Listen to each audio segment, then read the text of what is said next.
सबों को जय यीशु। यीशु सहाय। Praise the Lord. इस समय हम लोग जो आज का आराधना की सूची को सुनेंगे, सबसे पहले मैं यूट्यूब में हमारे जुड़े सभी लोगों का, मैं पूरे प्रार्थना योद्धा परिवार और हमारी अगुवा सिस्टर एस्थर और ब्रदर राज की ओर से आप सभी का स्वागत करते हैं, अभिनंदन करते हैं कि आप अपने समय को निकालकर हमारे साथ इस आराधना प्रार्थना में जुड़ते हैं। तो आइए इस घड़ी हम आज की सूची को सुनेंगे। आज की आरंभिक प्रार्थना मैं करूंगा। आराधना में साथ देंगे भाई सुरसेन, भाई अमित, बहन रेनू और मैं। आज का वचन पढ़ेंगी बहन रेनू और आज के वचन की उद्घोषणा और अंतिम प्रार्थना भाई राज के माध्यम से होगी। तो आइए इस समय हम अपने मनों को तैयार करें और इस समय हम ईश्वर से जुड़े उसके निकट जाए और उससे प्रार्थना करें। तो आइए सभी अपनी आंखों को बंद करेंगे और उस ईश्वर से प्रार्थना करेंगे।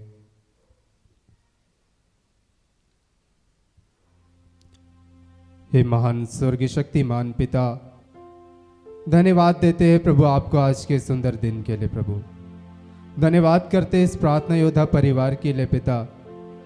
धन्यवाद करते हैं हमारे अगुओं के लिए, सिस्टर एस्थर और ब्रदर राज के लिए, टीम के हर एक भाई बहनों के लिए पिता आपका धन्यवाद करते हैं। धन्यवाद करते हैं पिता जितने भी लोग इस घड़ी यूट्यूब में जुड़े हैं, जो हमारे सामने है पिता, हर एक तेरे बच्चों के लिए पिता आपका धन्यवाद करते हैं कि अब तक तूने हम सबों को संभाला है प्रभु, हमें सुरक्षित रखा है पिता। आपका धन्यवाद करते हैं ये पिता परमेश्वर। इस घड़ी जब हम तेरे गीतों को गाएंगे प्रभु, हे पिता हमें वो आत्मा देना ताकि पिता परमेश्वर हम आत्मा और सच्चाई से तेरी स्तुति करें, तेरी आराधना करें। हे पिता परमेश्वर जब हम वचनों को सुनेंगे पिता, तो हमारी आत्मिक कानों को खोलना प्रभु, हमारी आत्मिक आंखों को खोलना पिता, ताकि हम आत्मिक रूप से देख पाए, सुन पाए और पिता परमेश्वर तेरी आत्मा की अगुवाई में चल पाए प्रभु। हे पिता धन्यवाद करते हैं कि अब तक तूने हमें छोड़ा नहीं प्रभु, तूने हमें त्यागा नहीं पिता। हे पिता जब जब हम टूटे, हम बिखरे पिता, हर एक समय तूने हमें संभाला है पिता, एक नया शक्ति, एक नया बल को दिया पिता। हम आपका धन्यवाद करते हैं हे पिता परमेश्वर। धन्यवाद करते हैं इस घड़ी जहाँ कहीं भी पिता तेरी स्तुति, तेरी आराधना हो रही है, जिन भी शरीर को तूने चुना है प्रभु, हे पिता परमेश्वर उनको इस घड़ी अपनी आत्मा से भरना, अपने अभिषेक से भरना पिता, ताकि उस जगह पे सिर्फ और सिर्फ तेरी इच्छा पूर्ण होने पाए। हे पिता जिस योजना के तहत तू हर एक मनुष्य को चुनता है अपनी महिमा के लिए पिता, हे पिता परमेश्वर उन हर एक शरीर को आपके हाथों में देते हैं पिता, उनके मुख पे तू अपने शब्दों को दे प्रभु। हे पिता धन्यवाद करते हैं कि इस सुंदर समय में तूने हमारा शरीर को चुना कि इस घड़ी हम तेरी महिमा करें। तो आइए पिता परमेश्वर इस घड़ी अपनी उपस्थिति को दीजिए, अपनी आत्मा को दीजिए पिता, और हर एक इस घड़ी नकारात्मक शक्ति को दूर कीजिए, हर एक ऐसे बंधन को तोड़िए पिता जो हमें आपसे जुड़ने में रोकता हो मेरे प्रभु। हे पिता धन्यवाद करते हैं कि आपने ऐसा कर दिया प्रभु। हे पिता परमेश्वर इस घड़ी हम क्षमा मांगते हैं अपने लिए, यूट्यूब में जुड़े हर एक लोगों के लिए पिता, हमने जो भी ऐसा कार्य किया है जो आपकी इच्छा के विरुद्ध में है पिता, उन हर एक पापों को क्षमा कीजिए प्रभु, और हमें अपनी आत्मा से भर, अपने अभिषेक से भर पिता। धन्यवाद करते फिर से हर बात के लिए, और इस सुंदर समय को, इस प्रार्थना को आपके हाथों में समर्पित करते हैं।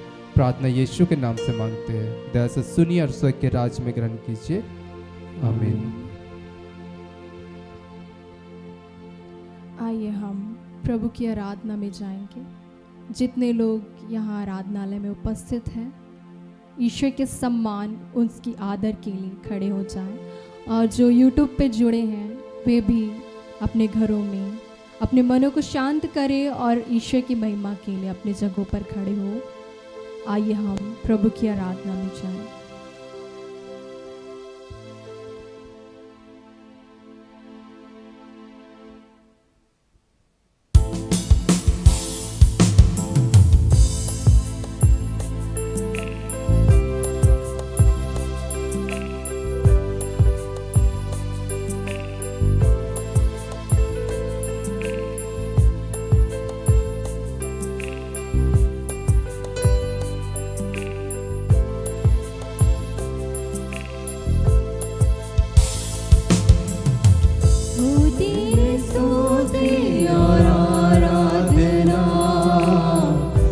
करता हूँ मैं तुझसे ये प्रार्थना, महिमा से तेरी तू इस जगह को भर, जो भी तू चाहे तू यहाँ पे कर। Hallelujah, hallelujah, hallelujah, hallelujah, hallelujah. तेरी स्तुति और आराधना करता हूँ मैं तुझसे ये प्रार्थना, महिमा से तेरी तू इस जगह को भर, जो भी तू चाहे तू यहाँ पे कर। हालेलुया, हालेलुया, हालेलुया,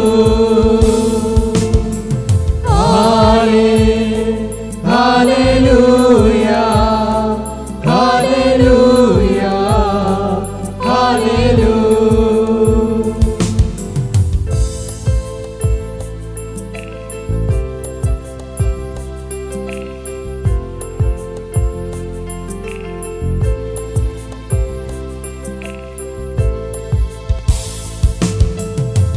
करुणा से तेरे नया दिन दिखाता है, ढाल बनकर मेरी मुझे बचाता है। जब मैं पुकारूं तू दौड़ आता है, जब मैं गिरूं मुझे उठाता है। Hallelujah, hallelujah,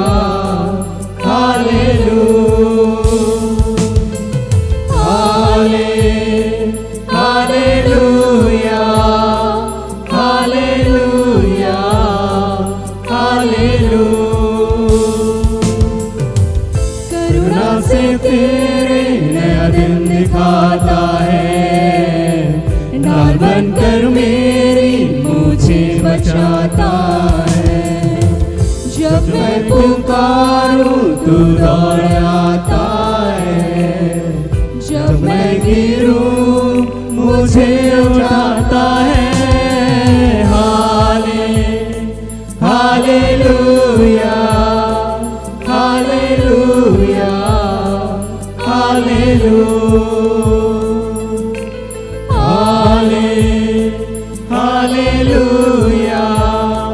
hallelujah, hallelujah.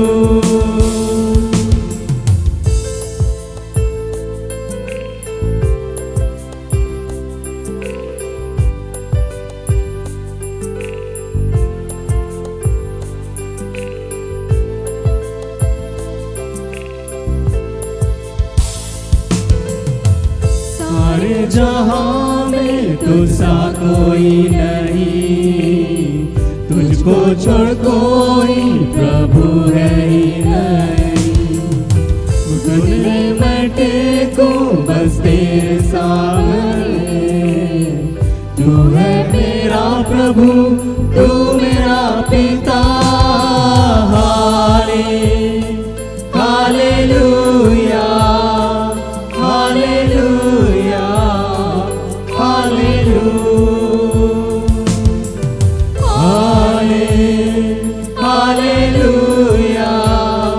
Hallelujah, hallelujah.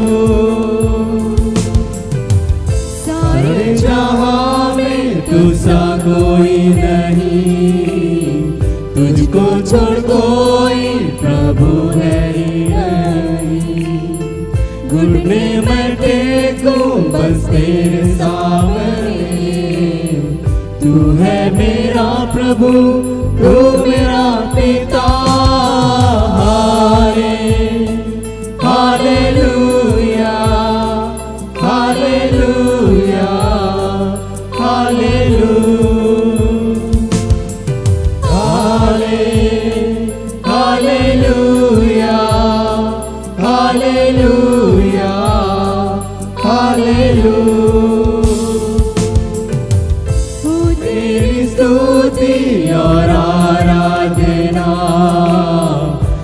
करता हूँ मैं तुझसे ये प्रार्थना, महिमा से तेरी तू इस जगह को भर, जो भी तू चाहे तू यहाँ पर कर।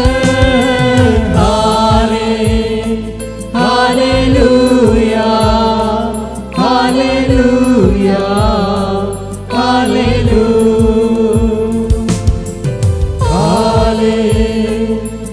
Hallelujah, hallelujah, hallelujah,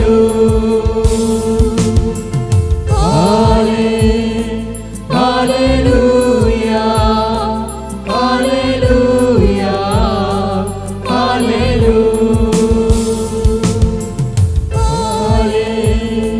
hallelujah, hallelujah, hallelujah.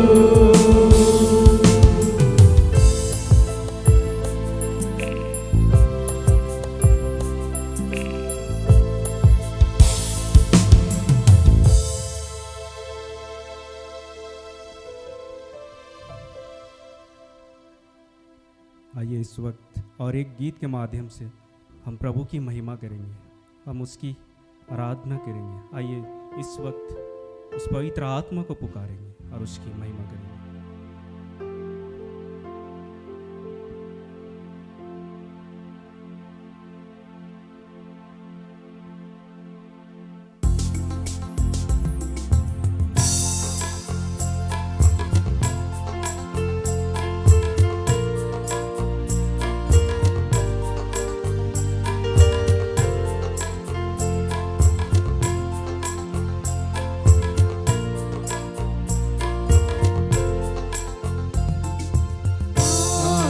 प्रभु का प्रेमी आत्मा प्रभु का, अभी तू आजा हमारे बीच में, अपनी आशीष सुने। अभी तू आजा हमारे बीच में, अपनी आशीष सुने। आत्मा प्रभु का प्रेमी आत्मा प्रभु का, अभी तू आजा हमारे बीच में, अपनी आशीष सुने। अभी तू आजा हमारे बीच में, अपनी आशीष सुने।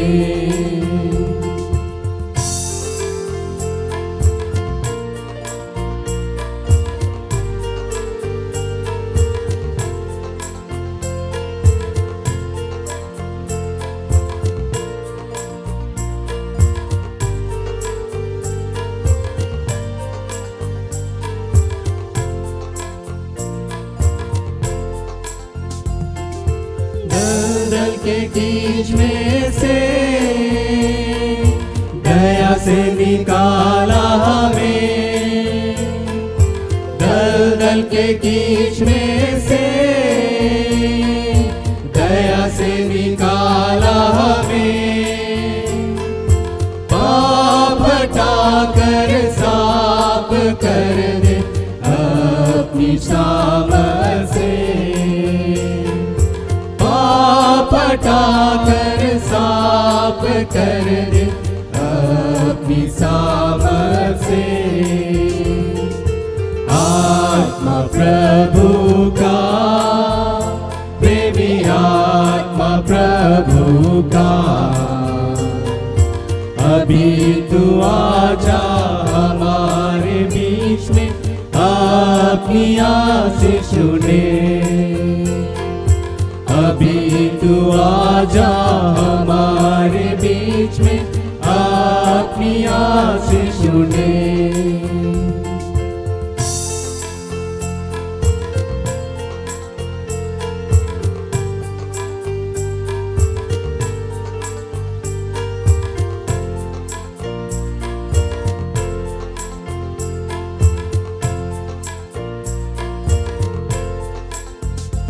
हमारे बीच में अपनी आशीष दे। अभी तू आजा हमारे बीच में, अपनी आशीष दे।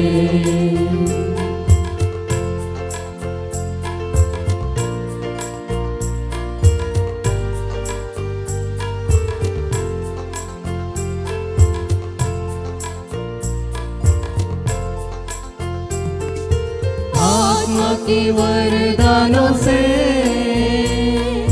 तृप्त कर तू मुझे। आत्मा के वरदानों से तृप्त कर तू मुझे।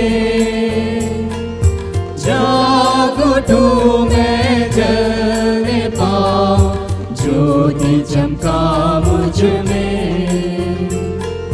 जाग उठूं मैं जलने पाऊं, ज्योति चमका मुझ में। आत्मा प्रभु का, प्रेमी आत्मा प्रभु का। अभी तू आजा हमारे बीच में, अपनी आशीष दे। अभी तू आजा हमारे बीच में, अपनी आशीष दे।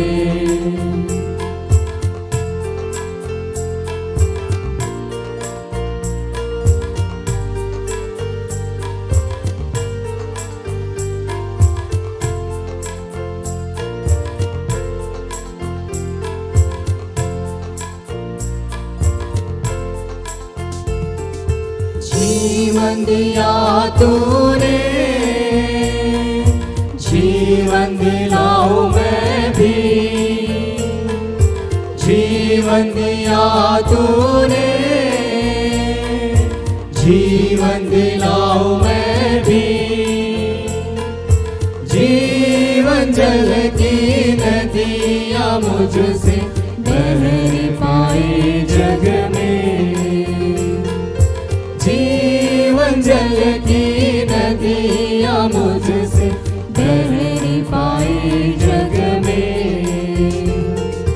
आत्मा प्रभु का, प्रेमी आत्मा प्रभु का। अभी तू आजा हमारे बीच में, अपनी आशीष दे। अभी तू आजा हमारे बीच में, अपनी आशीष दे। अभी तू आजा हमारे बीच में, अपनी आशीष दे। अपनी आशीष दे। अपनी आशीष दे।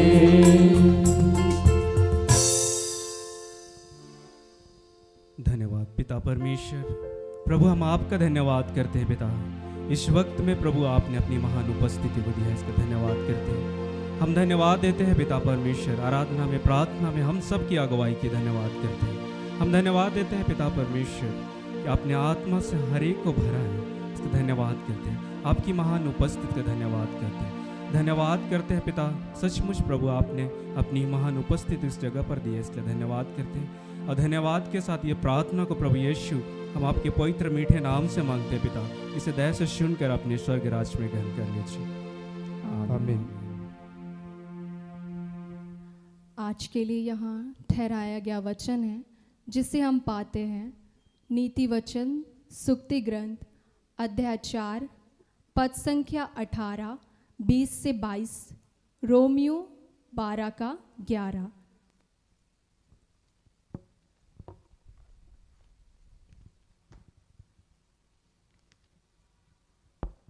सुक्ति ग्रंथ अध्याय 4 पद संख्या 11, पद संख्या 18 और 20 से 22। धर्मियों का मार्ग प्रभात के प्रकाश जैसा है, जो दोपहर तक क्रमशः बढ़ता जाता है। पुत्र, मेरी बातों पर ध्यान दो, कान लगाकर मेरी शिक्षा सुनो। उसे अपनी आंखों से ओझल ना होने दो, उसे अपने हृदय में संजोए रखो। वह तुम में नवजीवन का संचार करेगी और तुम्हारे शरीर को स्वस्थ रखेगी। रोमियो 12:11। आप लोग अथक परिश्रम तथा आध्यात्मिक उत्साह से प्रभु की सेवा करें। यह प्रभु की वाणी है। ईश्वर को धन्यवाद।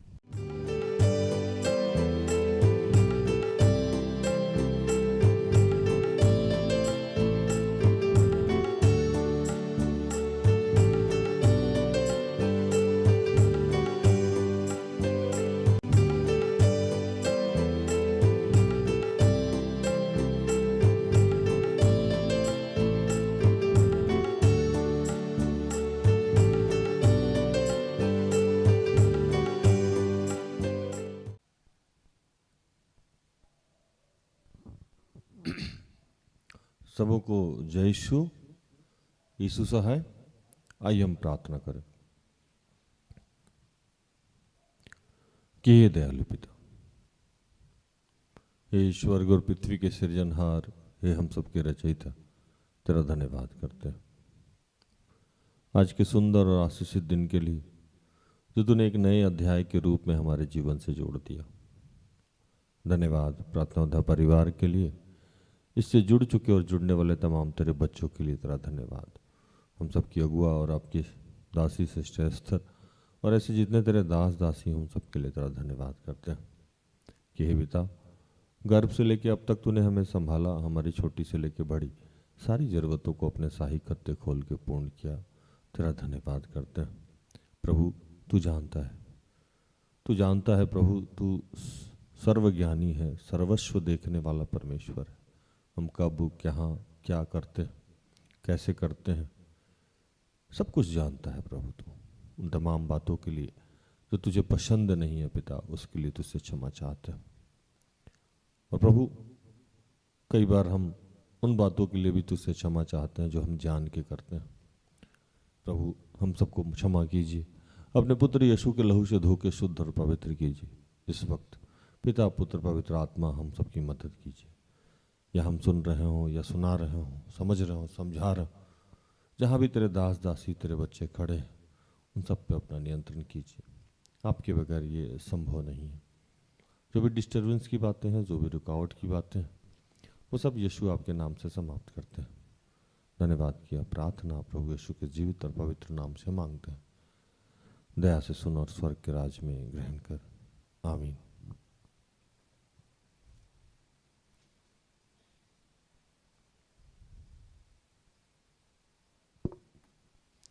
आज जो वचन मिला है हम लोगों को, पहला वचन नीति वचन जिसको सुक्ति ग्रंथ भी कहते हैं, दूसरा रोमियो से। नीति वचन सुक्ति ग्रंथ 4:18-20 से 22। परंतु धर्मियों की चाल उस चमकती हुई ज्योति के समान है जिसका प्रकाश दोपहर तक अधिक बढ़ता रहता है। हे मेरे पुत्र, मेरे वचन पर ध्यान धर के सुन और अपना कान मेरी बातों पर लगा। उनको अपनी आंखों की ओट न होने दे, वरन अपने मन में धारण कर, क्योंकि जिनको वो प्राप्त होती है वे उनके जीवित रहने का, उनके सारे शरीर के चंगे रहने का कारण होती है।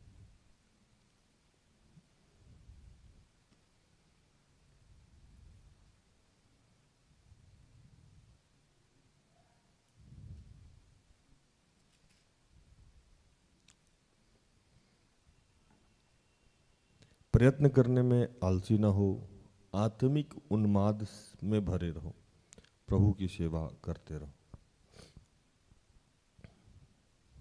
हालेलुया।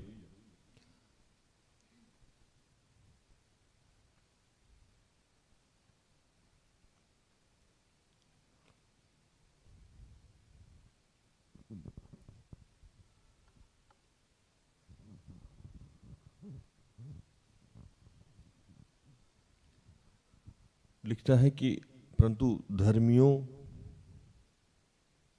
की चाल उसकी चमकती हुई ज्योति के समान है।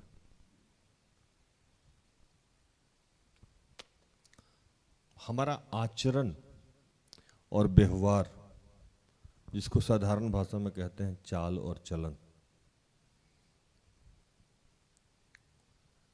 अगर आप विश्वासी हैं तो निरंतर इसमें वृद्धि होनी चाहिए, इसके सुधार में वृद्धि होनी चाहिए। सुधार में वृद्धि होने का मतलब क्या है कि पहले आप बहुत झगड़ा करते थे, फिर उसके बाद थोड़ा झगड़ा करने लगे, और उसके बाद और थोड़ा, अब कभी कभी झगड़ा करते हैं या नहीं करते हैं, इसको सुधार कहते हैं। पहले आप बहुत बदतमीजी करते थे, अब उसके बाद जब प्रभु को जानने लगे, संगति करने लगे, तो अब धीरे धीरे वो कम हुआ, फिर ना के बराबर, और बिल्कुल नहीं हुआ। एक प्रक्रिया है, एक दिन में नहीं होता। तो इसको हम चाल चलन कहते हैं, बिहेवियर कहते हैं। तो पहले ही वचन में कह रहा है कि प्रभु अगर हम जानते हैं कि हम धर्मी हैं, धर्मी का क्या मतलब है? धर्मी होने का मतलब ये थोड़ी कि कोई सर्टिफिकेट लगा है आपके माथे पे कि चलिए अब आप धर्मी हो गए।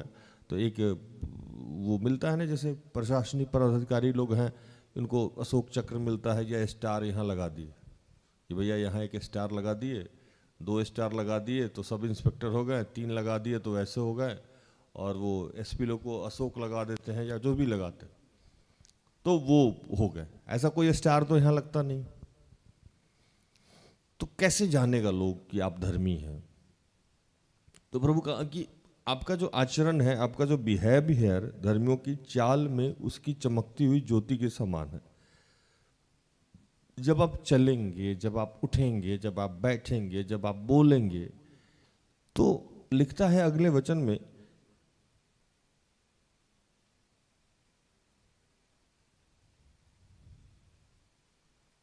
कि जिसका प्रकाश दोपहर तक अधिक बढ़ता रहता।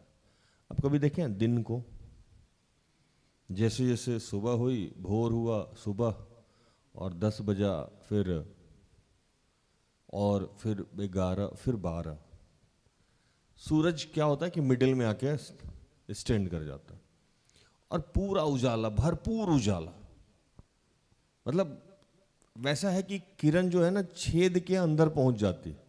कभी देखें कपड़े में या छत में इतना सुई के बराबर या धागा के बराबर भी अगर छिद्र हो, छेद हो ना, तो वहां से रोशनी एकदम लगता है कि लेजर लाइट की तरफ मार रहा है। कभी देखें आप लोग, है ना? मतलब कहीं से भी अगर सुराग बचा हुआ हो तो जब मिडिल में जब 10-11 बजे का धूप होता है, एकदम कड़कती हुई धूप, वो लगेगा कि एकदम लेजर लाइट की तरह मारता है। जबकि आजकल देखते होंगे ना जगह जगह ऐसे ऐसे ऐसे घूमता रहता है, उसको आप रोक नहीं सकते,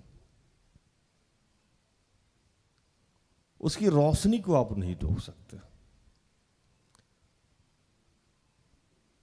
तो अगर आप में ईश्वर है तो आपका बिहेवियर, आपका आचरण, आपका स्वभाव, आपका बोलचाल ऐसा होना चाहिए कि कोई आपको रोक नहीं पाए। मतलब उसके मुंह से आह निकल जाए, वो दिखेगा, वो रुक नहीं सकता। उसको बताने की जरूरत नहीं कि हम आरसी हैं, हम क्रिश्चियन हैं, हम जीएल हैं, हम सीएनआई हैं, हम विश्वासी हैं, कभी भी बताने की जरूरत नहीं। भी कुछ देर पहले एक आदमी आया, मैं बैठा हुआ था अपने कुर्सी पे, और ठीक बगल के कुर्सी पे सिस्टर एस्थर बैठी हुई थी। तो पूछने लगा आप क्या कर रहे हैं, नहीं कर रहे हैं, क्या है नहीं है। वो किसी बैंक से बुलाए थे हम लोग, अकाउंट खुलवाना था। सिस्टर एस्थर का अकाउंट खुल रहा था, तो मुझसे वो पूछ रहा था क्या है नहीं है, ऐसे वैसे। मुझसे पूछा आप क्या करते हैं? मैंने कहा मैं स्टाफ हूं। बोला भैया आप स्टाफ हो ही नहीं सकते। मैंने कहा क्यों? सो हो ही नहीं सकता कि आप यहाँ स्टाफ हो, है ना? मतलब अगर हम बोल भी रहे हैं कि हम स्टाफ हैं तो वो मानने को तैयार नहीं है कि हम स्टाफ हैं, है ना? आजकल मेरे घर में अगर हम कह जाए जाके कि हम ईश्वर को नहीं मानते, तो मेरा माँ बाप नहीं मानेगा कि हम ईश्वर को नहीं मानते। बोलता हो ही नहीं सकता कि तुम ईश्वर को नहीं माने। मैं इस बार कई बार बताया हूं कि आपके गले में क्रॉस होने से यह पहचान नहीं है कि आप ईश्वर को जानते हैं कि नहीं जानते हैं, या आपके दरवाजे पे क्रॉस आप रखो, मैं ये नहीं कह रहा हूँ कि आप हटा दो, जरूर रखो, आप उसका सम्मान करो, लेकिन ये पहचान नहीं है। पहचान आपका आचरण ही है, पहचान आपका बोली ही है, पहचान आपका स्वभाव ही है। बाइबल सिखाती है हमें कि विकट परिस्थिति में जो हमारा बॉडी लैंग्वेज होता है वही हमारा ओरिजिनल स्वभाव है। जब सारी विपत्ति में हम घिरे हों, परेशानी में घिरे हों, आदमी जब हमसे विरोधी भाषा में बात कर रहा हो, दुर्व्यवहार कर रहा हो, उस समय हम क्या रिएक्ट करते हैं? एक्चुअल ओरिजिनल राज वही है विकट परिस्थिति में, मतलब जब सारी परिस्थितियां आपके विपरीत हो। एक जगह एक घटना मैं बताऊं आपको, नाव में प्रभु यीशु, हमारे प्यारे यीशु सोए हुए थे, और लिखता है, उसको बहुत ब्रीफ नहीं करूंगा मैं, लिखता है कि वो तकिया वकिया लगा के आराम से नाव के एक किनारे सोए हुए थे। आंधी आई, तूफान चलने लगा, कुछ देर तक ये लोग झेला, फिर कुछ देर तक और झेला। जब पानी, समुद्र का पानी या तालाब का पानी जिसमें भी लोग जा रहा था, झील का पानी जब भरने लगा नाव में, तो ये लोग अपना धैर्य खो के चिल्लाने लगा, और इतना चिल्लाया। आप आज देखते होंगे ना कि कई बार हम अपना धैर्य खो के जो हमको सबसे ज्यादा प्यार करता, जो हमारे लिए पूरे जीवन भर लड़ता, उसी पे जाकर ब्लास्ट हो जाएंगे। भूल ही जाएंगे कि पिछले कुछ साल से वो आपके लिए क्या किया, भूल ही जाएंगे कि वो कितना चिन्ह चमत्कार दिखाया, कुछ याद नहीं रहता। वो पल जो हम जिए उसी में हमको रिएक्ट करा देगा शैतान। और वही हुआ, चेले जाके भड़क उठे। आपको नहीं समझ में आ रहा, आंधी आया हुआ है, आराम से सोए हुए, मजाक बना के रखे हुए, मतलब शब्द नहीं दिया लेकिन भाव यही था, है ना, उठिए, आंधी आ रहा है, कुछ करिए। और जबकि आप बाइबल को पढ़ेंगे तो उसके ठीक पहले देखा था कितने मुर्दा को जिलाया था, लाजर को जिलाया, थोड़े से मछली से खाना खिला दिया, रोटी से खाना खिला दिया, पानी को दाखरस में बदल दिया, 38 साल के रोगी को जिला दिया, सब काम किया। और वो यीशु लेटा हुआ था बेचारा, उसी पे जाके भड़क गया। क्या था? विपरीत परिस्थिति था। और प्रभु यीशु इस बात पे डांट भी दिए। डांटे ना, पहले आंधी को डांटे, फिर इन लोगों को डांटे कि क्या है ये, घड़ी घड़ी तुम लोग परेशान होते रहते।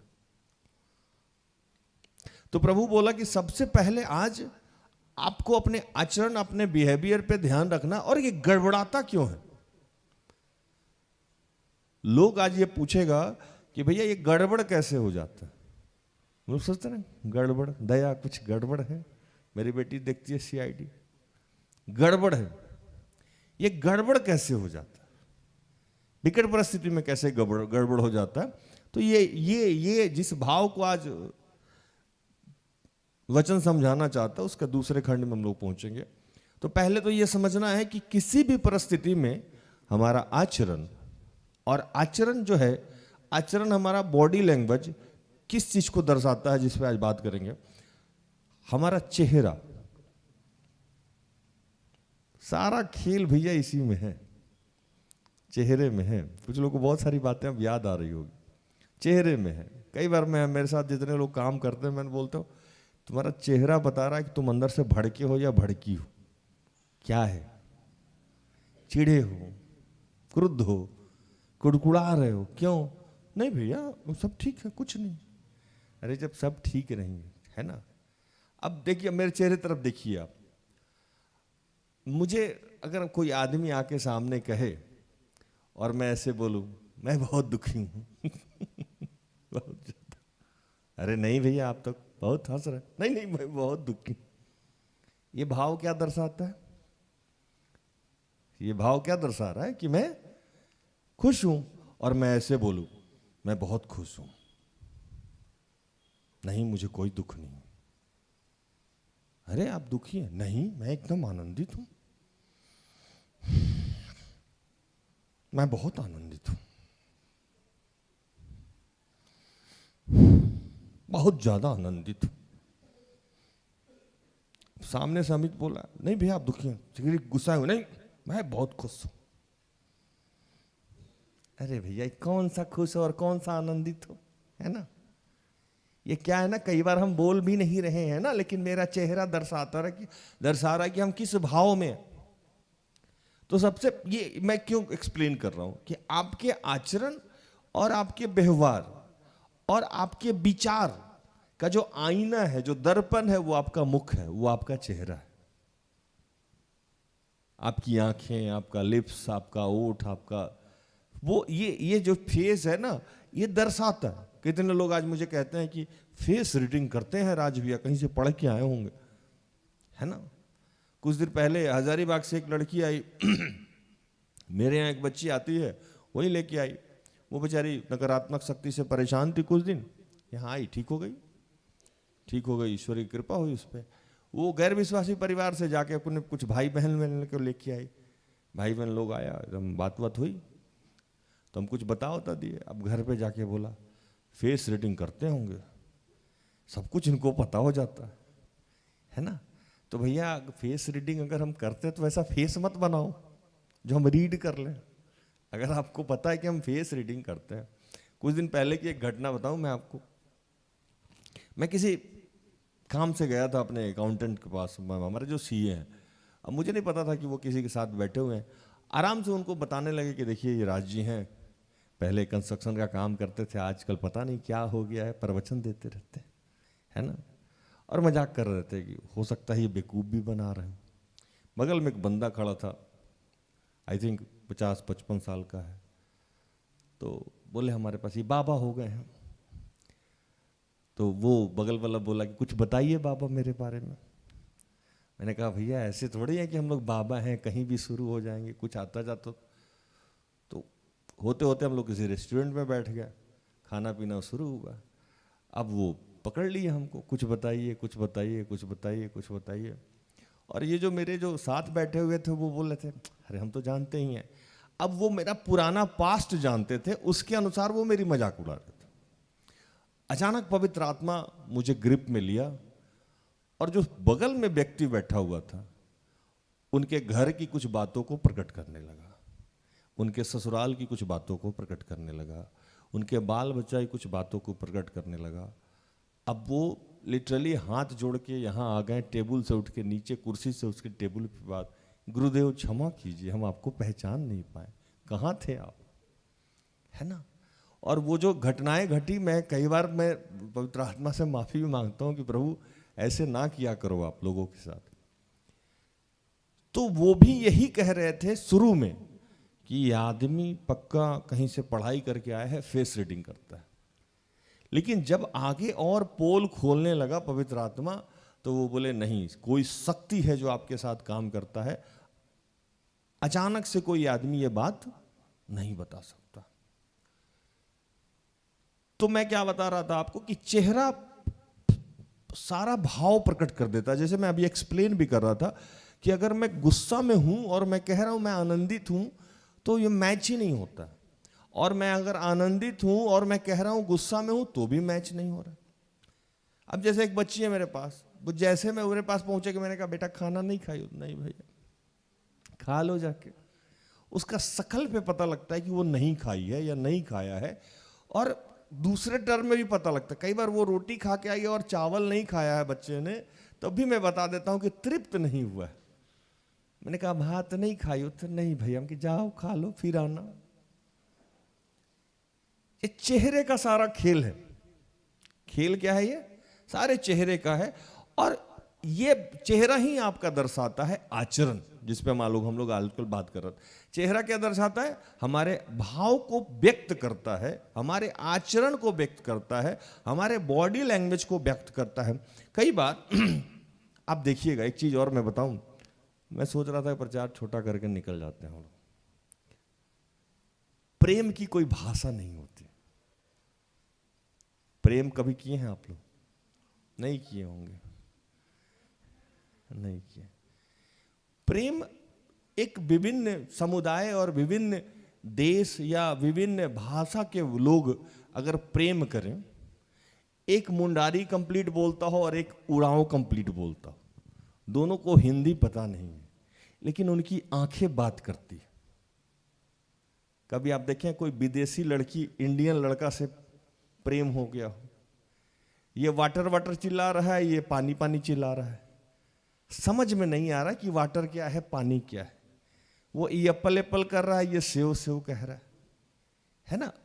समझ में नहीं आ रहा, लेकिन वो चेहरे के भाव से ये प्रकट हो जाता है कि दोनों को क्या है, प्रेम है। एक गाना था ना, अखियां मिलाऊं कभी अखियां चुराऊं, आंख से ही सारा काम हो जाता है, मुंह आंख चेहरा। तो अगर आप धर्मी हैं, यहां तक तो हमको लग रहा है समझ ही गए होंगे आप लोग।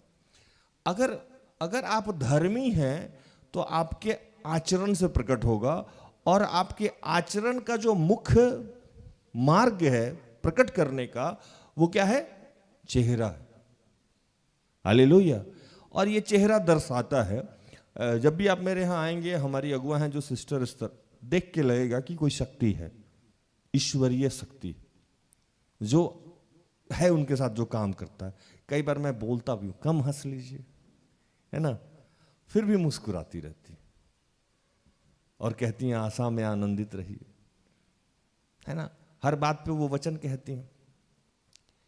अब समस्या क्या है कि आपका आचरण बदल क्यों नहीं रहा है, या कई बार हमारे बच्चे हैं जिनका आचरण बदल भी जा रहा है लेकिन फिर भी वो गड़बड़ हो जा रहा है, पीछे आ जा रहा है। सोचते हैं कि 4 दिन चले, 5वें दिन गड़बड़ हो गया, 6 दिन चले, 7वें दिन गड़बड़ हो गया। तो प्रभु बोल रहा है कि ये जो आपके अंदर से किरण निकलते निकलते किरण निकलना बंद हो जा रहा है। आप कभी देखे हैं, एक मैं चीज बताऊं आपको कि चंद्रमा से किरण निकलती है, लेकिन आप जब पढ़ेंगे इस बात को तो चंद्रमा की अपनी कोई किरण नहीं होती, वो कहां से अटैच होता है तो किरण निकलती है। कितने जानकार लोग, ज्ञानी लोग हमारे सामने बैठे। जब तक सूरज से वो अटैच नहीं हो, सही बोल रहा ना, तब तक चंद्रमा की अपनी कोई रोशनी नहीं है। अब जैसे ही चंद्रमा और सूरज डिस्कनेक्ट होता है, चंद्रमा अंधेरे में तब्दील कर लेता अपने आप को, जिसको अमावस और बाकी चीज कहते हैं। और सूरज जब से टैली करता है तो चंद्रमा रोशनी भी देने लगता है, और वो रोशनी बहुत सुहावनी और चांदनी होती, बहुत मीठी रोशनी होती। लेकिन उसके पीछे एक कड़क रोशनी जुड़ा हुआ होता है, जो सामने सप्लाई जो करता है वो मीठी रोशनी में सप्लाई करता है। हालेलुया। अब देखिए समस्या क्या है। मान लीजिए कि आप चांद हैं और अचानक से 15 दिन आप प्रभु में चलते रहे और 16वां दिन आपकी रोशनी गायब हो गई। इट मीन्स कि आपके पीछे जो सूरज का जो रोशनी था वो उससे आप क्या हो गए, क्या हो गए, डिस्कनेक्ट हो गए। और यही ये वचन कह रहा है आज 20, हे मेरे पुत्र, मेरे वचनों पर ध्यान देकर सुन और अपने कान मेरी बातों पर लगा। इनको अपनी आंखों से की ओट ना होने दे और अपने मन में धारण कर, क्योंकि जिनको यह प्राप्त होती है उनको जीवित रहने का और उनके सारे शरीर के चंगा रहने का कारण होती है। अब मैं बता रहा था कि चांद सूरज से कनेक्ट रहा, रोशनी बनी हुई थी। जैसे सूरज से डिस्कनेक्ट हुआ, अंधेरे में तब्दील हो गई। हमारा जीवन जब तक हमारे कान में, हमारे जहन में ये याद रहता है कि प्रभु को क्या प्यारा है, वचन हमें क्या शिक्षा देती है, तब तक हमको जीवन प्राप्त होती रहती है। और हमारे जीवन से आचरण जो निकलता है, जो सूरज निकलता है, वो दोपहर के किरण की तरह होता है। लेकिन जैसे जिस वक्त हम भूल जाते हैं कि प्रभु को क्या प्यारा है, उसके वचन में क्या लिखा हुआ है, हमारे आचरण खत्म हो जाते हैं। हालेलुया। तो आप चाह रहे हैं कि निरंतर आपका स्वभाव वैसा ही रहे, तो निरंतर आपको वचन याद रखना होगा। इसीलिए पुराने नियम में जब आप पढ़ेंगे तो लिखा हुआ है कि चौखट पे लगाना, अपने शरीर में बांधना। उसका मतलब यह था कि उसको याद रखो, मतलब घूमते फिरते कहीं भी जाओ तो हमेशा याद रहे। जैसे पहले कोई आदमी परेशानी में पड़ता था तो हम लोग यूथ क्लास में बताते थे कि लिख लो घर में कि तुम अभी परीक्षा में। जब तक उस व्यक्ति को याद रहता है कि हम परीक्षा में हैं, वो शैतान उसको हरा नहीं सकता। जिस दिन उसको भूल गया, उसी दिन उस जाके परेशानी में पड़ गया। जैसे जब तक आपको याद रहेगा, लास्ट टाइम यहाँ 3 दिवसीय रिट्रीट हो रहा था तो प्रभु मेरे माध्यम से बता रहा था कि जब तक आपको याद रहेगा कि शैतान धूर्त चतुर चालाक है, आपको ढूंढ रहा है कहाँ फाड़ खाएं, तो इस बात को जैसे आप जेहन में रखिएगा तो पवित्र आत्मा को आप साथ में लेके चलिएगा, क्योंकि हमारी लड़ाई अंधेर की शक्ति से है। लड़ने के लिए हमारे पीछे कौन खड़ा रहेगा? प्रभु का आत्मा, पवित्र आत्मा। जैसे मैंने उदाहरण भी दिया था पवित्र आत्मा के सामर्थ्य में, कि बचपन में हम लोग कहीं भी जाते थे तो मम्मी चलो ना, पापा चलो ना, भैया चलो ना, दीदी चलो ना, डर लग रहा है। यहाँ सुसु पोटी के लिए भी हम लोग जाते थे तो किसी को लेके जाते थे, पता लगता था कि कोई ये कर लेगा। किसी किसी को कुत्ता से डर लगता है। हमारे यहाँ बहुत सारे बच्चे हैं जो छिपकली से डरते हैं, है ना। छिपकली अगर देख लिए तो बगल वाले का हाथ ऐसे पकड़ के रखें कि खून निकाल देंगे उसमें से, दबा के दम, है ना। मेरे यहाँ एक बच्ची काम करती है, आई है एक बृहद जंगल से, है ना, नाम नहीं ले सकते, विशाल जंगल से, पानी वानी कहीं और से भरती हुई। अचानक उसके गांव में हाथी निकल जाता है, दिन दहाड़ सब कुछ। आज से 3-4 दिन पहले जोर से आवाज आया, बचाओ। मैंने कहा इसको क्या हुआ? तो पापा वो मेरी बेटी बोली छिपकली देख ली है। मैंने कहा इसको फिल्म दिखाना बंद करो। फिल्म में देख लियो कि सीरियल वोरियल में हीरोइन लोग छिपकली से डरती हैं। हालेलुया। तो हमारे बच्चे क्या हैं? छिपकली से। कभी कभी तो मैं देखता हूं कुछ लड़की लोग कॉकरोच देख के ऐसे कूदती है ना, जिसपे कूद के गिरी वो मर गया, उधर कॉकरोच इधर कूदा, है ना। छिपकली से, कॉकरोच से बच्चे डरते हैं। अब समस्या क्या है कि ये सारा डर जब तक आपको याद रहेगा, आप सपोर्टिव सिस्टम साथ में लेके चलोगे। जैसे याद है कि बिना हेलमेट का बाहर गए तो क्या हो गया?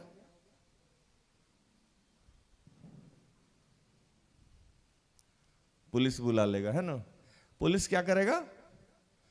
पकड़ नहीं लेगा। पुलिस से डर यह है कि चालान काट देगा, ये डर है।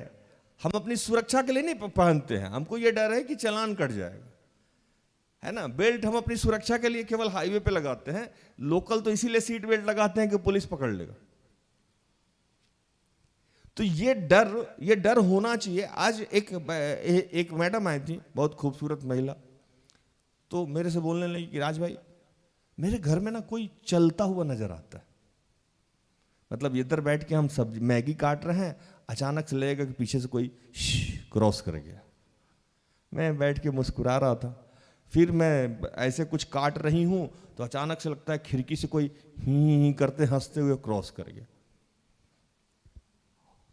और ये सब कुछ दिन से हो रहा है। मैं फिर मुस्कुरा रहा था, लेकिन क्या करें। मैंने अपने बेटा को जब बताया तो बेटा ने कहा कि मम्मी तुम भी ये सब बात चीज को मानती हो, है ना। अब बताइए हम क्या करें।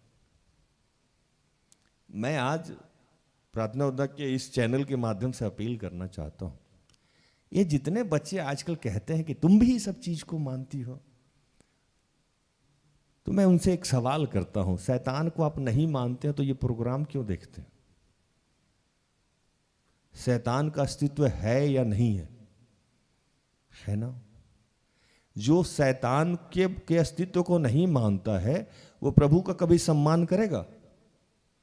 नहीं करेगा। सिंपल सी बात है। और शैतान, आज जब मैं उनको बोलना शुरू किया, दोनों माँ बेटे एकदम हस्तब्ध रह गए।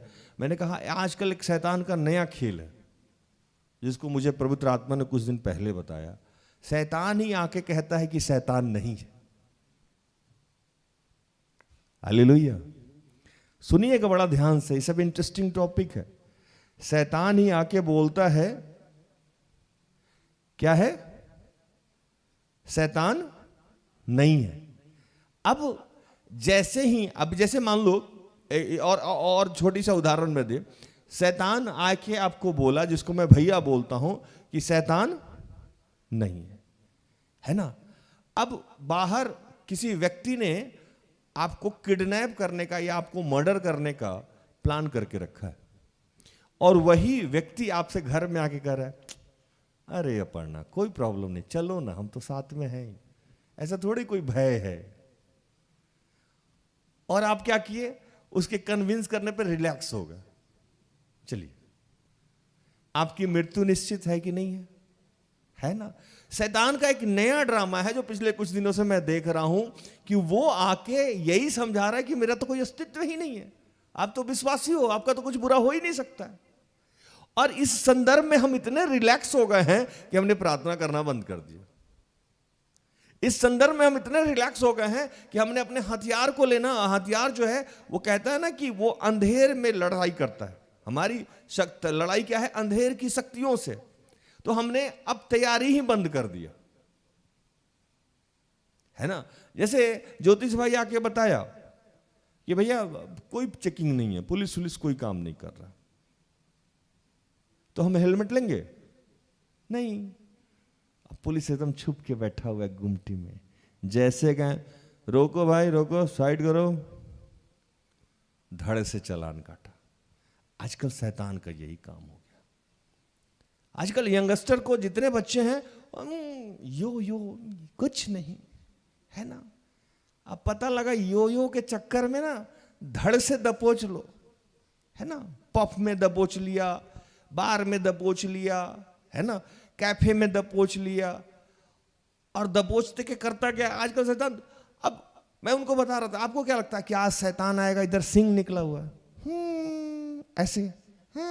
ऐसे वाला शैतान नहीं आता। अब शैतान आएगा एकदम स्वीट, चॉकलेटी, क्लीन सेव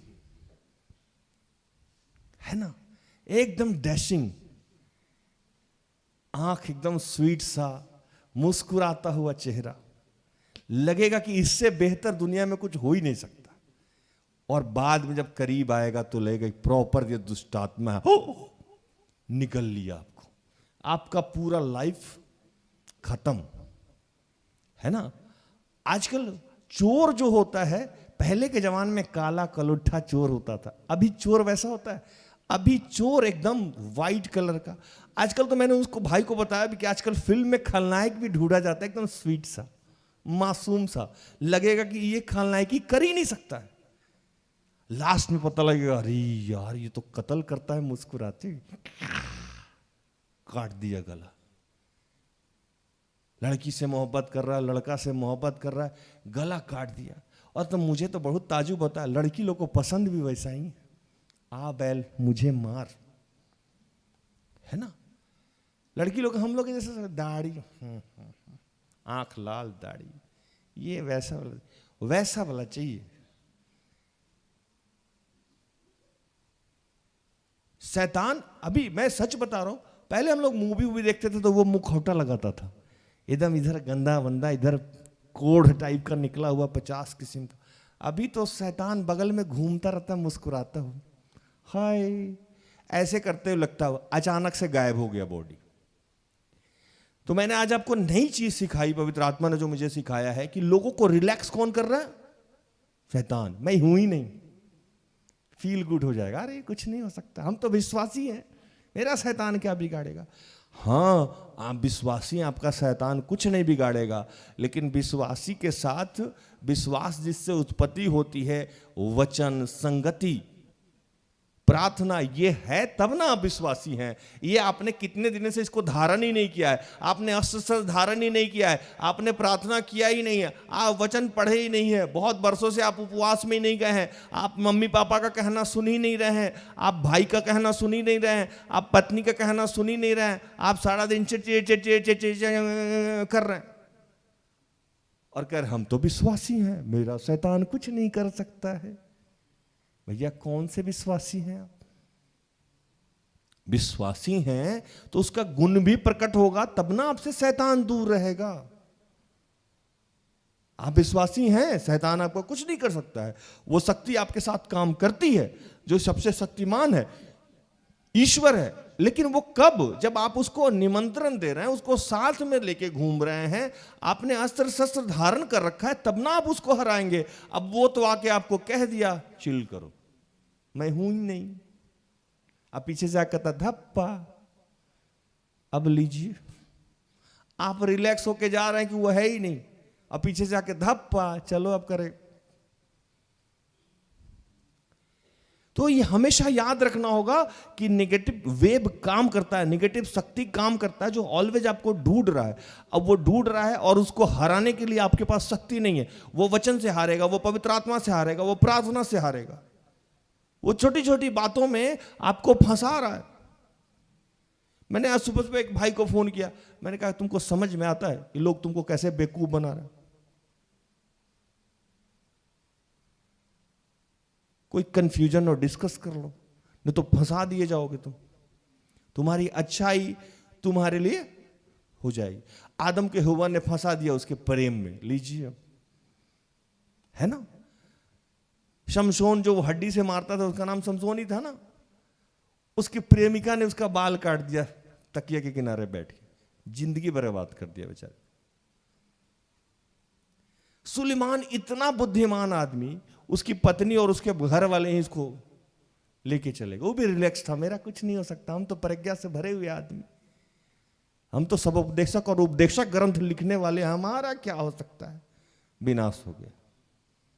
ये रिलैक्स होना ही, रिलैक्सेशन नहीं चाहिए हमको।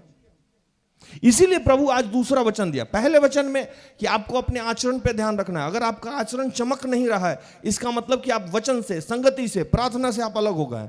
और वो चमक रहा है, इसका मतलब आप अटैच हैं। जैसे मैंने आपको उदाहरण दिया सूरज और चांद का।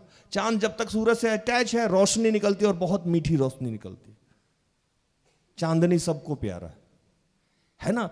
अगर वो अलग हुआ, इसका मतलब अमावस आया। हम अगर वचन से, संगति से, प्रभु के प्रार्थना से अलग हुए, इसका मतलब कि हमारे जीवन में संगति और ये सब दूर हो गया, ओवर कॉन्फिडेंस में आ गए। इसीलिए रोमियो 12 का 11 दिया गया। क्या दिया गया?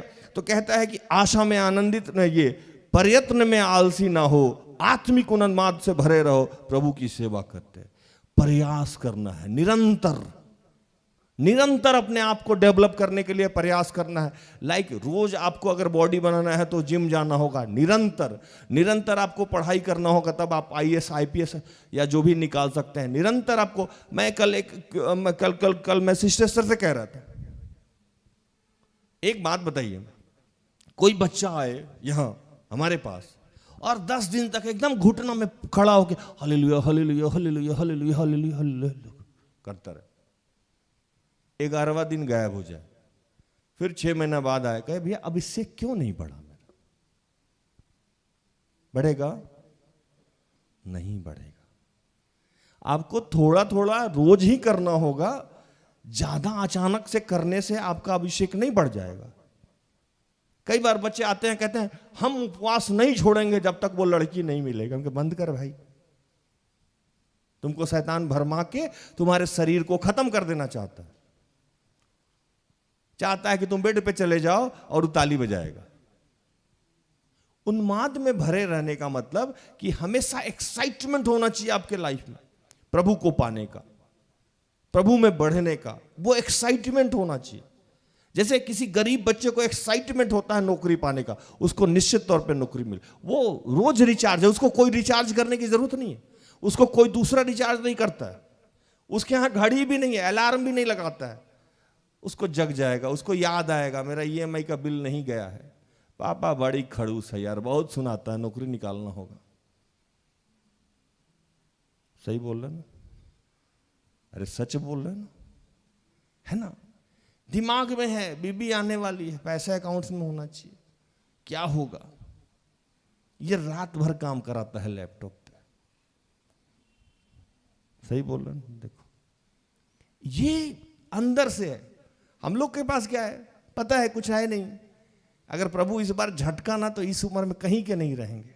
खट से खड़ा होकर सुबह यहां पहुंच जाते हैं, पीठ में दर्द है, कमर में दर्द है, उन्माद है। एक लीडरशिप क्वालिटी क्या होता है? खुद भूखा है, get up, come on, you can do it, वो अगला टाइट हो जाए। इसको कहते हैं उन्माद से भर देना,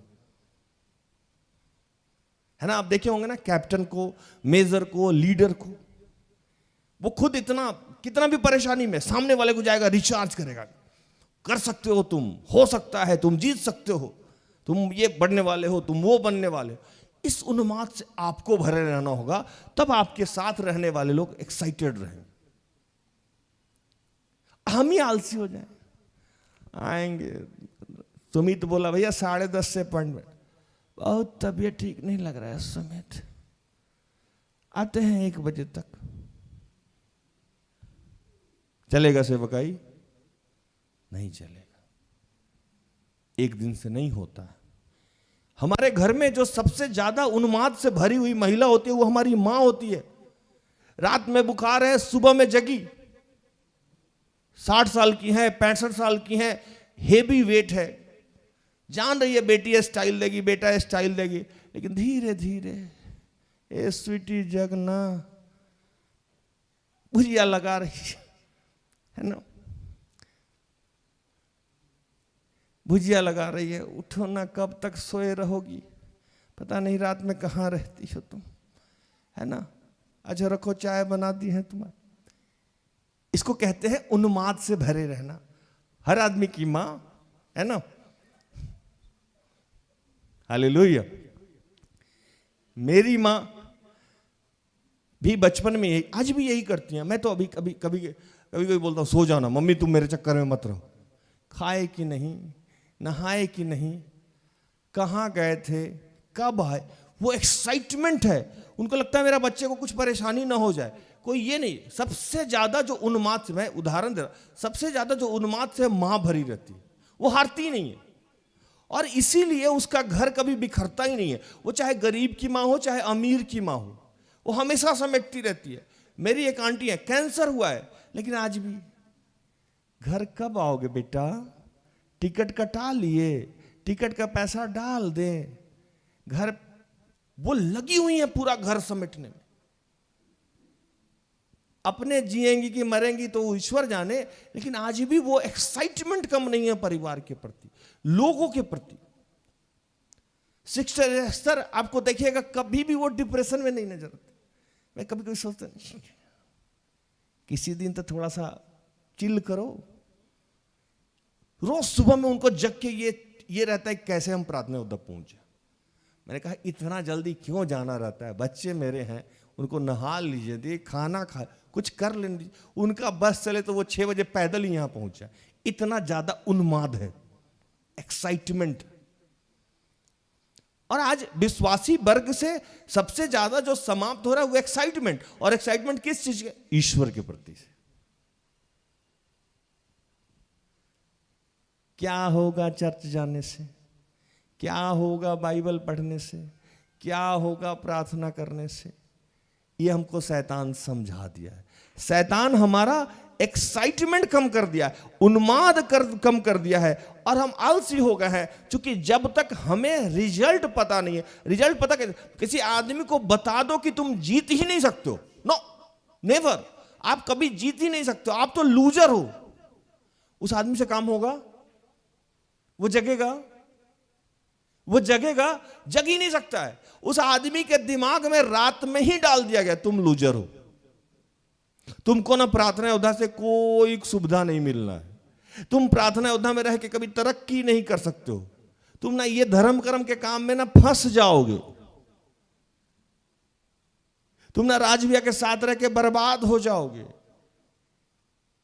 ठीक है, लेकिन इससे बेसिक काम नहीं चलता, इससे भोजन नहीं चलता। ये शैतान हमारे मन में भर दिया है, एक्साइटमेंट खत्म है। अब हम धीरे धीरे चल रहे हैं, आ रहे हैं ना भैया, अरे कहां पहुंच, आ रहे हैं ना जी रास्ता में। उन्माद खत्म है, हालेलुया।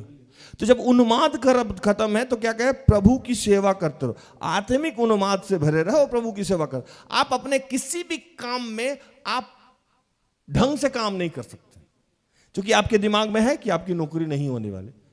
मेरा ना भैया कुछ नहीं हो सकता, मेरा शकल ठीक नहीं है, शादी ही नहीं होगा मेरा कुछ नहीं हो सकता। अब लीजिए, आपने खुद ही मान लिया कि आपकी शादी नहीं हो सकती है, जाइए फिर, आपकी शादी कौन कराएगा, है ना। कोई आदमी मान के बैठा है मेरी नौकरी नहीं हो सकती है, किताब पढ़ाई कर रही, वो ना वो किक नहीं मिल रहा। कोई आदमी मान ले कि मेरा बिजनेस ही सेट नहीं होगा, वो करेगा नहीं करेगा। किसी को ये समझ में आ जाए कि मेरा शरीर बन ही नहीं सकता, वो वर्कआउट ही नहीं करेगा। ये सब होता है उन्माद से, यस, एक्साइटमेंट से। और आपका आत्मिक एक्साइटमेंट खत्म कर दिया गया। और फिर मैं उसी को कहूंगा, भैया ने आपको बहुत अच्छे से समझा दिया है कि जिस काम में आपको सफल होना है, देखिएगा, समझिएगा इस चीज को क्या कहने जा रहा हूं मैं, समाप्त कर रहा हूं प्रचार को। भैया ने मुझे समझाया था कि तुमसे सेवकाई नहीं होगा, इसके लिए तुम नहीं बनाएगा। और 14 में जब मैं सेवकाई के लिए तैयार किया, क्या बकवास का काम है यार, इतना अच्छा खासा मैं कंस्ट्रक्शन का काम करता हूं, मुझे ये करना है, मुझे वो करना है, कहां इन लोग के झमेले में मैं पढ़ूंगा। ये ना फंसा रहा है सब हमको। रोज रात में मुझसे बात करता था, ये तुमसे होगा नहीं, तुम तो बाइबल जानते ही नहीं यार, समझाओगे कैसे, बताओगे कैसे, तुम तो लेबर को हैंडल किए हो, गाली देते हो, मारते हो, पीटते हो, इन लोग को बाबू सोना कह के कैसे हैंडल, ये तुमसे नहीं होगा। और मैं उसी समय इसको, अगर आत्मिक उन्माद मेरा वो डेड करने पे लगा था, अगर खत्म हो जाता, मैं आज यहां पहुंचता। आज जितने बच्चे मुझे जितने ज्यादा डिप्रेशन में डालते, उसके पीछे मैं उतना ही रहता हूं। रात में आए, सुबह में आए, दोपहर में आए, दिन में आए। प्रभु बोला कि मैं 100 को छोड़ के 99 को छोड़ के एक के कांधे पे उठा के रखता हूं। किसको? जिसका उन्माद समाप्त हो गया है उसको। ईश्वर क्या है? हमारा पति बनने को तैयार, हमारा पत्नी बनने को तैयार, हमारा दोस्त बनने को तैयार, हमारा भाई बहन, हमारा बैंक, हम वो किसी भी रूप में आपके पास आने को तैयार है। यीशु हमारे हर रूप में आके हमको एक्साइटेड करना चाहते हैं, क्योंकि वो डायरेक्टली हमको मुकाम पे नहीं पहुंचा सकते हैं। आपको ही रिचार्ज करेंगे ना, तो रिचार्ज करने के लिए इर्द गिर्द वैसे लोग भर रहे हैं जो आपको रोज पंप करते हैं हवा। यहां हम हवा भर के वहां पुचुक, है ना। मतलब मेरा तो वो, हम तो आजकल कभी कभी फील करते हैं कि हम पंचर वाले हैं। पंचर वाले समझते हो ना। इधर से रात में हम आया, चक्का लेके, गाड़ी लेके, पंचर उंचर बना दिए। अब 4 चक्का है गाड़ी में, ये 5 चक्का। अभी आया तो राइट साइड आगे वाला पंचर बनाया, फिर सुबह में आया। भैया वो तो ठीक है, वो आप सही समझा दिए थे, लेकिन ये वाला हमको समझ में नहीं आया। फिर दूसरा साइड का पंचर ठीक करो, इधर पंचर बना दिए। फिर दोपहर में वो मिला। भैया दोनों तो हमको समझ में आया, लेकिन उस दिन वो ऐसे कैसे बोला था, अब तीसरा बैक साइड का पंचर बना रहा है ना। फिर इधर का पंचर, ऐसे करके चारों बन गया, तो स्टेपनी में हवा नहीं। अब वो बना दिए। फिर 6 महीने तक अब हमको लगा कि अब ये गाड़ी ठीक चलेगा। फिर 3 महीने के बाद कोई लड़का या लड़की रूपी पिन मार दिया, फिर पंचर। अरे भाई दिख नहीं रहे हो? अरे नहीं छोड़िए, मेरा जिंदगी का कुछ नहीं हो सकता। वो फिर पंचर, है ना।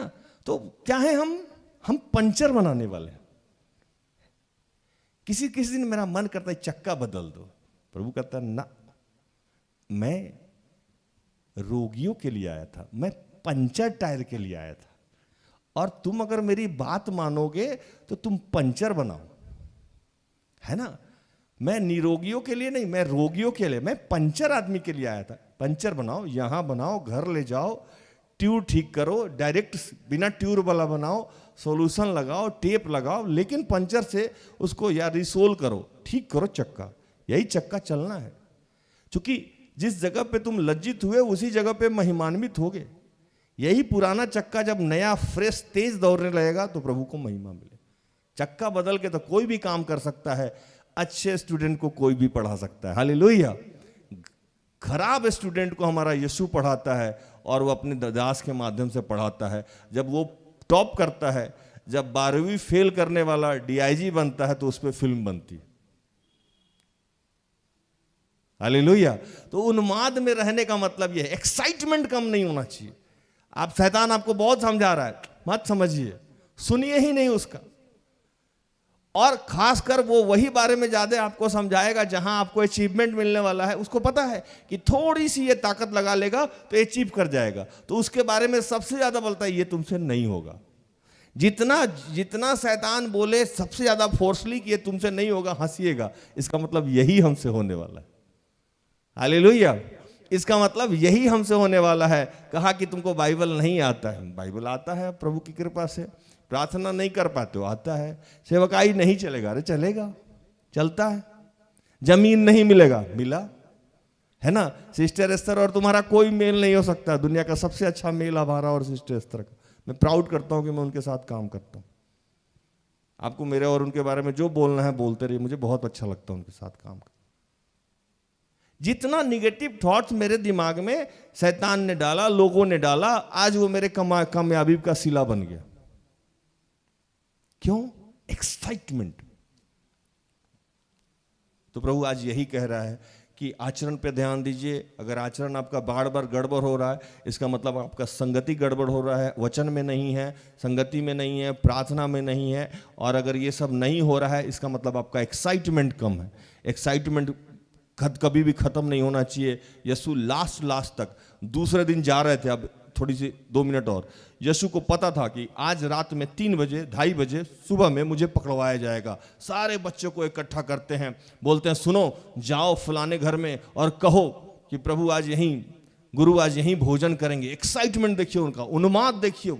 पता है कि थोड़े देर बाद मरने वाले हैं, लेकिन उनको पता है कि जिस काम को हमको करने आना है एकदम फुली एक्साइटमेंट से करें। सबको बैठाया, खाना खिलाया, बांटा और बताया भी कि देख यही पकड़वाएगा। उसका पैर भी धुला, सब कुछ धुला, एकदम जाके वहां भी प्रार्थना कर रहे थे। लास्ट में जाते जाते कान भी जोड़ दिए। एक्साइटमेंट कम नहीं होना चाहिए लाइफ में। हमारा और आपका एक्साइटमेंट भी ऐसा होना चाहिए कि मृत्यु भी आए तो दौड़ थोड़ी देर के डर ले कि भैया रहने दे भाई, ऐसा आदमी डरता नहीं है ना। तो सारे सिस्टम का जड़ क्या है? आपका एक्साइटमेंट। आपको कहीं भी पहुंचना है, एक्साइटमेंट चाहिए, उन्माद चाहिए, और वो आत्मिक उन्माद चाहिए, संसारिक नहीं। आत्मिक उन्माद ही आपको विजय की तरफ अग्रसर करेगी। चलिए प्रभु इन सारे वचनों से आप सबको और मुझे भी आशीषित करें। आमीन। आइए हम आखिरी प्रार्थना में।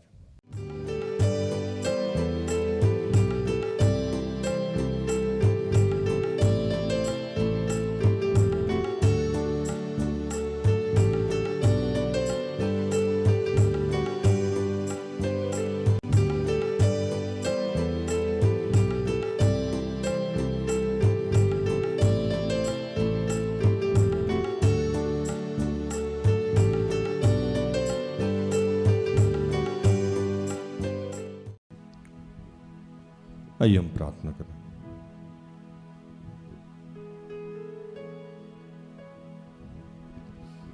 कि हे दयालु पिता,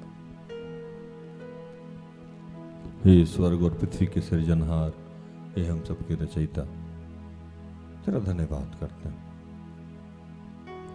धन्यवाद करते हैं प्रभु कि प्रभु निरंतर हमारे आचरण, हमारे व्यवहार, जिसके माध्यम से तू लोगों को समझाना चाहता है, दिखाना चाहता है, हमें 5वीं पत्री बनाना चाहता है प्रभु, उसमें हम विकसित हो रहे हैं, फलवंत हो रहे हैं। और इस संदर्भ में जब जब कमी होती है, तेरे वचन हमारे पांव के दीपक हो जाते हैं। तेरे संगति, तेरी प्रार्थना, तेरी आराधना से हम अपने आप को फिर से रिचार्ज कर लेते हैं। हम हमेशा आत्मिक उन्माद से भरे रहते हैं, हम आलसी नहीं होते हैं प्रभु। प्रभु हमारा जो कर्तव्य है उसका निर्वहन करते हैं, और उसका जो भी प्रतिफल है उसे आत्मिक रूप से हमें देखते हैं। कई बार हम जो कार्य करते हैं प्रभु, उसका फल हमें सांसारिक रूप से मिलता है, कम मिलता है या नहीं मिलता है, लेकिन हम उसको आत्मिक रूप से भी देखें कि प्रभु तू सिर्फ यहाँ पुनरुत्थान के लिए आया था, हमारे पापों से हमारी मुक्ति के लिए आया था, और सांसारिक रूप से तुझे कोई रिवार्ड नहीं मिला था यीशु, लेकिन हमेशा तू आत्मिक उन्माद से भरा रहा, पिता की शिक्षाओं और आज्ञाओं पे चलता रहा। प्रभु हम सब भी यही चाहते हैं, और इस संदर्भ में हम असहाय हो गए हैं, हमें अपने सहारे की जरूरत है प्रभु। वो सहायक आत्मा हमें दे दे पिता, ताकि हम निरंतर आत्मिक उन्माद से भरे रहें, हम आलसी ना हो, हम सेवा करते रहें और तेरे मार्ग पे चलते रहे और लोगों को चलाते रहे।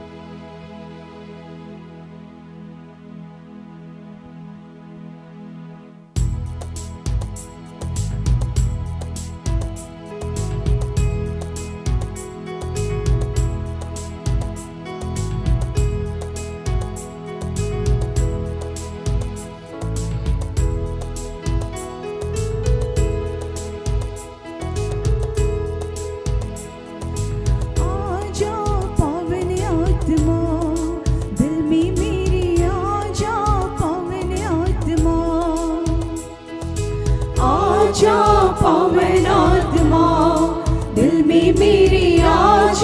पवन आत्मा, आजा पवन आत्मा, दिल में मेरे आजा पवन आत्मा, आजा पवन आत्मा, दिल में मेरे आजा पवन आत्मा।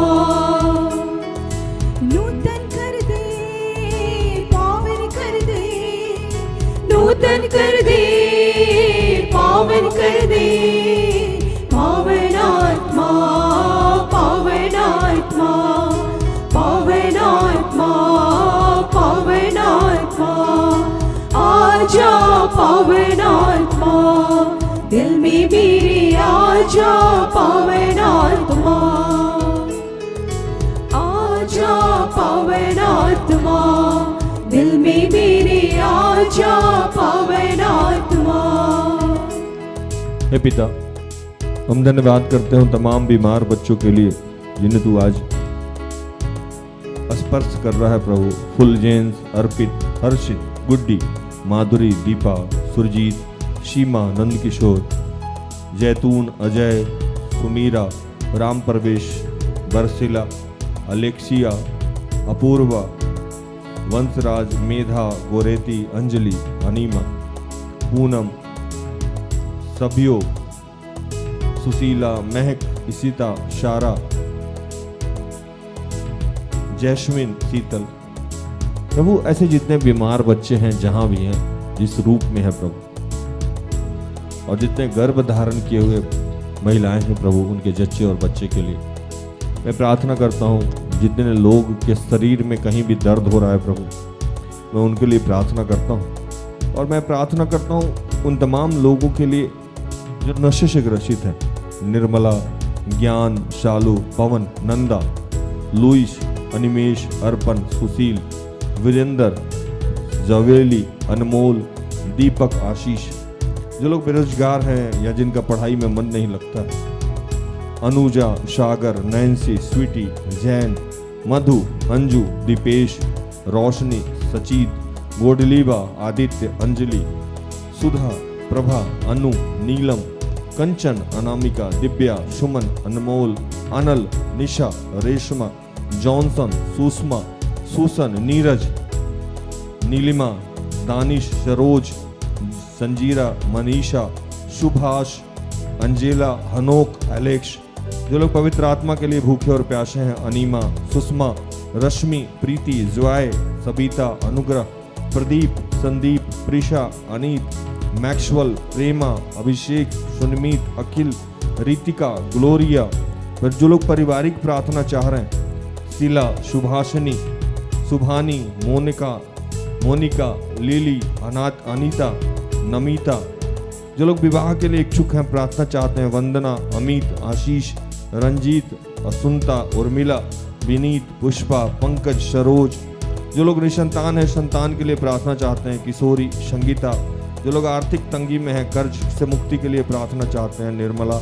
जमीन केस के लिए जो लोग प्रार्थना चाहते हैं, किशोरी, कमलावंती, शालिनी। जिन लोगों का कोई भी काम रुका हुआ है, लॉरेंस। प्रभु ऐसे जितने लोग हैं और जितने लोग अभी यूट्यूब पे हैं प्रभु, उनकी जो भी प्रार्थनाएं हैं, जो भी हमारे सहयोगी भाई बहन हैं, उनकी जो भी प्रार्थनाएं हैं, जो भी समस्याएं, मैं उन सब के लिए प्रार्थना करता हूं। विशेषकर मैं आज उनके लिए प्रार्थना करता हूं जो क्रोध में, पिता मैं उनके लिए प्रार्थना करता हूं जो घृणा में है प्रभु, जो निराशा में है, जो दुष्टात्मा के सताव में है, जो कर्ज से छुटकारा चाहते हैं, जो कोर्ट केस से छुटकारा चाहते हैं, जो जमीन विवाद से छुटकारा चाहते हैं। आप प्रभु का धन्यवाद करें। इस वक्त बहुत सारे लोग क्रोध से मुक्त किए जा रहे हैं।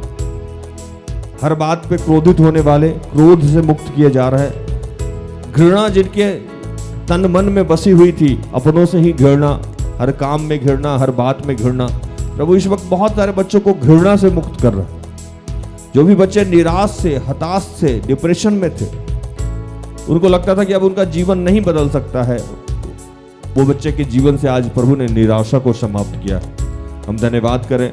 जितने लोग नकारात्मक शक्ति से, दुष्टात्मा के सताव से थे, वो पिता, पुत्र, पवित्र आत्मा के नाम से, यीशु के नाम से मुक्त किए जा रहे हैं। बहुत सारे लोग इस वक्त आर्थिक तंगी और कर्ज से मुक्त किए जा रहे हैं। प्रभु ने कहा कि मैं तेरे आगे आगे चलूंगा, ऊंची भूमि को चौरस और समतल करूंगा, गुप्त में गाड़े हुए और अंधेरे में छुपे हुए धन से तुझे आशीषित करूंगा। हम धन्यवाद करते हैं, बहुत सारे लोग के केस से प्रभु ने मुक्त किया है, वो जमीन विवाद हो या कोर्ट से संबंधित कोई भी अन्य केसेस हो, प्रभु ने इस वक्त मुक्त किया है। हम धन्यवाद करें और इन सब संदर्भ में हमारी जो भविष्य की जो भी लड़ाइयां हैं जिसमें हम आत्मिक उन्माद से भरे रहें, उसके लिए हम प्रार्थना करते हैं कि प्रभु हम सबको, आज तूने कहा था कि मांगने वाले को पवित्र आत्मा क्यों नहीं दी जाएगी, हमें पवित्र आत्मा दे पिता।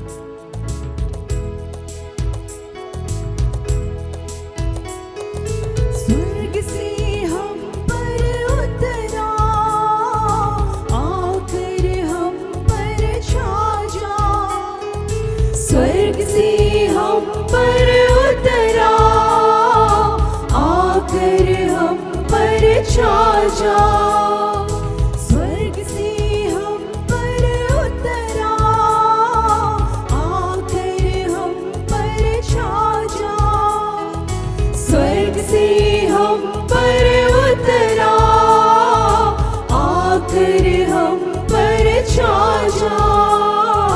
पावन आत्मा, पावन आत्मा, पावन आत्मा, पावन आत्मा, आजा पावन आत्मा, दिल में मेरे आजा पावन आत्मा, आजा हम धन्यवाद पावन करते हैं। आत्मा। बहुत सारे बच्चे इस वक्त माइग्रेन से मुक्ति पा रहे हैं। धन्यवाद कीजिए, बहुत सारे बच्चे इस वक्त गैस्ट्रिक की समस्या से मुक्ति पा रहे हैं। शरीर में कहीं भी सूजन है, स्वेलिंग है, प्रभु इस वक्त मुक्त कर रहा है। जो ट्यूमर है, प्रभु इस समय ट्यूमर का इलाज कर रहा है। बहुत सारे लोग, लीवर की कोई भी समस्या है इस वक्त ठीक हो रही है। आप धन्यवाद करें, यीशु के नाम से किडनी की समस्या से प्रभु इस वक्त मुक्त कर रहा है। आप धन्यवाद करें, जिनके भी ब्रेन में पानी भरा हुआ है, प्रभु इस वक्त चंगाई दे रहा है। हृदय रोग की समस्या से प्रभु इस वक्त बहुत सारे लोगों को मुक्त कर रहा है। इन दिनों जिनका भी पीरियड संबंधी कोई भी समस्या था, प्रभु बहुत सारे ऐसे बच्चों को मुक्त कर रहा है पीरियड्स की समस्या से। गले में जो इन्फेक्शन है, दर्द है, बार बार कफ आ रहा है, बोल नहीं पा रहे हैं, प्रभु इस वक्त छुटकारा दे रहा है। घुटने के दर्द से, घुटने के दर्द से या किसी भी जहां जहां जोड़ है, घुटने के जोड़ में, उससे प्रभु इस वक्त मुक्त कर रहा है। इन दिनों जिनको भी बुखार है, प्रभु उन्हें मुक्त कर रहा है। उल्टी की समस्या से प्रभु इस वक्त ठीक कर रहा है बहुतों को। मिर्गी की समस्या से प्रभु इन दिनों बहुतों को छुटकारा दिया है। धन्यवाद करें। पेट में दर्द की समस्या, जो निरंतर दर्द रहता है और समझ में नहीं आ रहा है यह दर्द कैसे रहता है, आपके दर्द से प्रभु इस वक्त आपको मुक्त कर रहा है। आप धन्यवाद कीजिए इस वक्त कि प्रभु आंखों से जो दिखाई नहीं देती थी, या धुंधलापन था, या आंख की अन्य समस्या थी, प्रभु इस वक्त चंगाई दे रहा है। कैंसर से प्रभु ने बहुतों को चंगा किया है, आपको भी चंगा कर रहा है। टीबी की समस्या से प्रभु इस वक्त बहुत सारे लोगों को मुक्त कर रहा है। हम धन्यवाद करें पिता कि इस देश में जितने भी तेरे गण्यमान्य बच्चे हैं, दास हैं, दासी हैं, फादर हैं, बिशप हैं, पादरी हैं, उन सब के लिए तुझसे प्रार्थना करते हैं कि उन सबको पवित्र आत्मा का अभिषेक दे, उन सब के जीवन में जो भी समस्याएं हैं उनसे मुक्त कर। हमारे देश के प्रधानमंत्री, राष्ट्रपति, जितने भी मुख्यमंत्री हैं, राज्यपाल हैं, जितने डॉक्टर्स हैं, इंजीनियर्स हैं, प्रोफेसर हैं, टीचर हैं, प्रशासनिक गैर प्रशासनिक पदाधिकारी हैं, उन सब के लिए, जितने छोटे व्यापारी हैं, बड़े व्यापारी हैं, सब्जी वाले हैं, जो ठेला लगाते हैं, जो रिक्शा चलाते हैं, जो ई रिक्शा चलाते हैं, जो पुलिस वाले हैं, जो नर्सेज हैं, मैं उनके लिए प्रार्थना करता हूँ। जो मुखिया हैं, जो पंचायत सेवक हैं, जो वार्ड सदस्य हैं, मैं उन सब के लिए प्रार्थना करता हूँ। मैं प्रार्थना करता हूँ इन दिनों जिन जिन देश में युद्ध चल रहा है प्रभु, उस तमाम देश में के लिए मैं प्रार्थना करता हूँ, कि क्षति के लिए प्रार्थना करता हूँ। धन्यवाद करते हैं प्रभु कि आज हम फिर से जो जिस बच्चों को तूने स्पर्श किया है, अपने आत्मा से भरा है, अपने अभिषेक से भरा है, निर्मला, अनूप, अनुज, अंकित, अभिलाषा, रोहित, मोलिना,